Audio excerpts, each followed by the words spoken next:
చాలా మంది నన్ను ఒక క్వశ్చన్ అయితే అడుగుతున్నారండి. మీరు ఎందుకు వీడియోస్ చాలా లేట్గా పోస్ట్ చేస్తున్నారు అని అడుగుతున్నారు. దీనికి పెద్దగా రీజన్స్ అంటూ ఏం లేదండి. ఫస్ట్ రీజన్ అయితే మాకు ఖాళీ ఉండట్లేదు.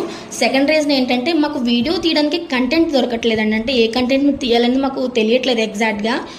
మీరు ఇప్పుడు వీడియో చూస్తే కనుక మీలో చాలా మందికి ఏదో ఒక ఆలోచన వస్తుంది కదా. సో మీరు మాతో అది షేర్ చేసుకోవచ్చండి. మీరు ఇది కంటెంట్ మీద తీయండి అని మీరు ఏమైనా చెప్తే మేము డెఫినెట్లీ ట్రై చేస్తామండి. ఇంకోటి ఏంటంటే ఇప్పుడు జరగబోయే వీడియో ఏంటంటే మీరు మా ప్రీవియస్ వీడియో చూస్తే ఇప్పుడు ప్రెజెంట్ వీడియో అనేది మీకు అర్థమవుతుంది. సో యాజ్ టీజ్గా ఇప్పుడు మా రవణని అయితే వచ్చేసాడు. ఇది ఏంటంటే బేసిక్గా మా అన్నయ్య టచ్ చేయగానే వెంటనే అదేంటో చెప్పేస్తాడు అనుకున్నాం. బట్ వీడు కూడా గెస్ట్ చేయలేకపోయాడు. వీడు అనుకున్నాం వీడు మ్యాక్సిమం అన్నీ తెలుసని వెంటనే ఒక 11 బైట్ అనేది నోట్లో పెట్టేసుకున్నాడు. వీడు కూడా అంతేదో చాక్లెట్ తిన్నట్లు తింటున్నారు. సిగ్లెస్ ఫెలోస్ అండి వీళ్ళందరూ కూడా. నెక్స్ట్ వెంటనే మా జితేంద్ర గారు వచ్చేసాడు. బేసిక్గా పిల్లలు అనేది ఈ పోటీలో మేము మెన్షన్ చేసుకోకూడదండి, ఎందుకంటే వాళ్ళకి ఏం తెలియదు కాబట్టి.